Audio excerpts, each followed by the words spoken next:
জীবনের চেষ্টা আর অধ্যাবসায়ে সেই সঙ্গে জীবনের সাফল্য ধরে রাখতে মনে স্থান পায়, সেটা যদি মনে জাগরিত হয় সেই চেষ্টা বিফলে যায় না। রানাঘাটের বাসিন্দা সুব্রত ঘোষ পেশায় স্কুল শিক্ষক। ছোটবেলা থেকেই পাহাড়ের প্রতি আকর্ষণ।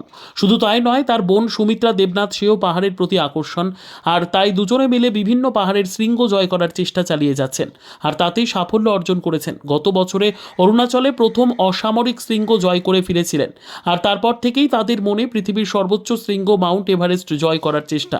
সেই চেষ্টা থেকে অবশেষে 31শে মার্চ 2025 সোমবার দুপুরে রানাঘাটের বাড়ি থেকে রওনা দিচ্ছেন সঙ্গী তার বোন সুমিত্রা দেবনাথ। ইতিমধ্যেই নেপালের পর্বতারোহণ সংস্থা নির্দেশ মতো তাদের নাম নথিভুক্ত করা হয়েছে। সেই সঙ্গে অন্যান্য দেশের পর্বতারোহী তাদের দলের সঙ্গে যুক্ত হয়ে পৃথিবীর সর্বোচ্চ শৃঙ্গ মাউন্ট এভারেস্ট জয়ের স্বপ্ন দেখছেন। তার বাড়িতে গিয়ে দেখা গেল চরম ব্যস্ততা, চোখে মুখে প্রতিজ্ঞা ও স্বপ্ন বাস্তব রূপ দেওয়ার জন্য মনকে তৈরি করা। তাকে পারতেই হবে। রানাঘাটবাসীর ইচ্ছে তাদের এই স্বপ্ন সফল হোক। নদিয়া থেকে বাবুয়া ব্যানার্জি, প্রথম আলোর বার্তা।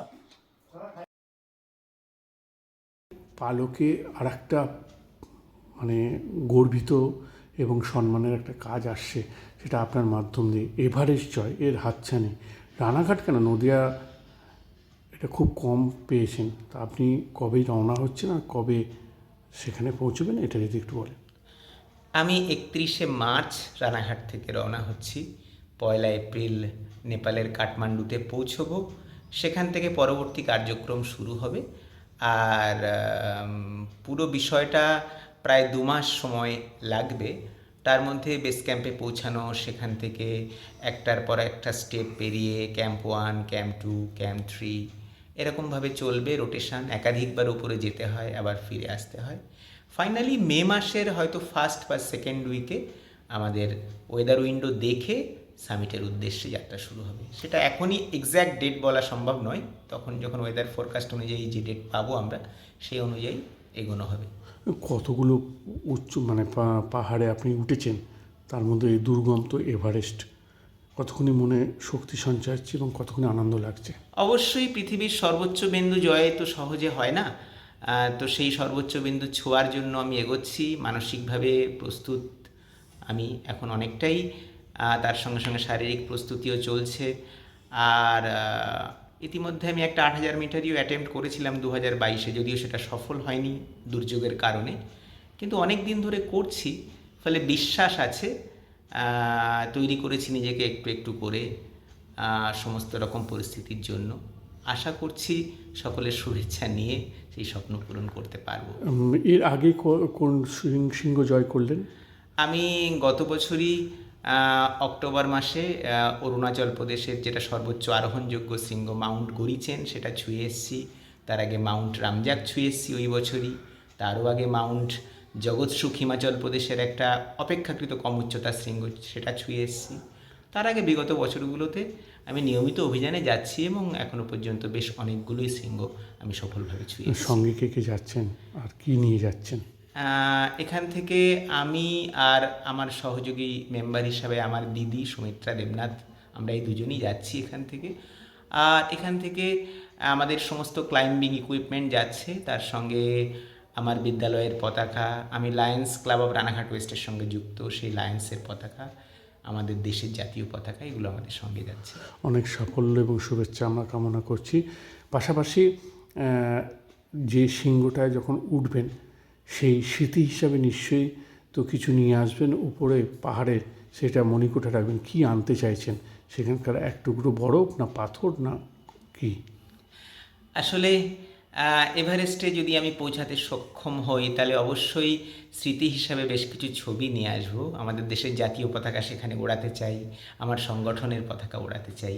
সেই ছবিগুলো আমি নিয়ে আসবো সঙ্গে করে। আর এত মানুষের শুভেচ্ছা, ভালোবাসা, যারা আমাদেরকে এই পথে পা বাড়ানোর সাহস যোগাচ্ছেন, তাদের জন্য অনেক ভালোবাসা নিয়ে আসবো।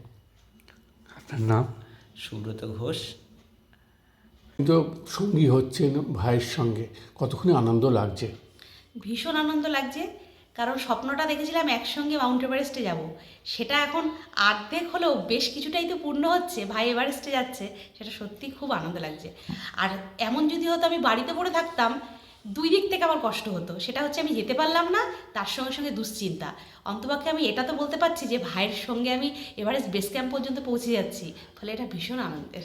এই স্বপ্ন তো অনেকের সফল হয় না, যেমন ভাই দিদি এই একসাথে এই ব্যাপারটা কিন্তু অনেকের কম, কারণ অনেক পর্বতারোহী আছে তারা একা একা যাচ্ছে, সেখানে ভাই ভাই তো নিশ্চয়ই সাপোর্ট পাবে দিদি, আর দিদিও অবশ্যই। ভাইয়ের সাপোর্ট পাবে। তো এই যে আনন্দ, অনাবিল আনন্দ, এটা কাকে থ্যাঙ্কস দেবেন, ধন্যবাদ দেবেন কাকে? সবার প্রথমে আমি হচ্ছে ঈশ্বরকে ধন্যবাদ দেব। আর ঈশ্বর মানে আমার কাছে কাল্পনিক কিছু নয়, ঈশ্বর মানে মানুষ। প্রত্যেকটা মানুষের মধ্যে যে একটা সুন্দর মন আর শুভবৃত্তি থাকে, সেটাই আমার কাছে ঈশ্বর।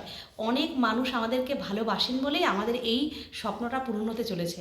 কারণ সেই যে পাহাড়, দীর্ঘদিন ধরে এই এভারেস্টের অভিযান, 2 মাস ধরে ওই রকম একটা জায়গায় একা পড়ে থাকা, প্রকৃতির চ্যালেঞ্জ, তার সঙ্গে সঙ্গে একাকিত্ব। যতই সেখানেও প্রচুর ক্লাইম্বার থাকবে, বন্ধু পাবো, তবু একটা পারিবারিক সাপোর্ট না থাকা, মানুষ কিন্তু অনেক সময় ডিফিকাল্ট সিচুয়েশনে একাকিত্বে ভোগে। সে অনুযায়ী ভাই ওপরের দিকে যাবে, আবার কিছু কিছু সময় নিচের দিকে ফিরে আসবে। সেই যে সময় আমরা একসঙ্গে থাকতে পারবো, অনেক অভিজ্ঞতা শেয়ার করব, এই পারিবারিক সাপোর্টটা খুব দরকার, যেটা আমি ভাইকে সবসময় দিয়ে আসছি, ভাইও আমাকে দিয়ে আসছে। আমরা বলতে ভালোবাসি যে আমরা পাহাড়ের জার্নি একসঙ্গেই শুরু হয়েছে, আমরা পাহাড়ের ক্ষেত্রে এবং জীবনের ক্ষেত্রে সহযোদ্ধা। এটা বিশাল শক্তিশালী একটা বন্ডিং, এবং মানুষের আশীর্বাদেই এটা সম্ভব হয়েছে। পেশায় আপনারা দুজনেই শিক্ষক, হ্যাঁ, অনেক ছাত্রছাত্রীদের পড়িয়েছেন, নতুন প্রজন্মের কাছে কি বার্তা থাকবে?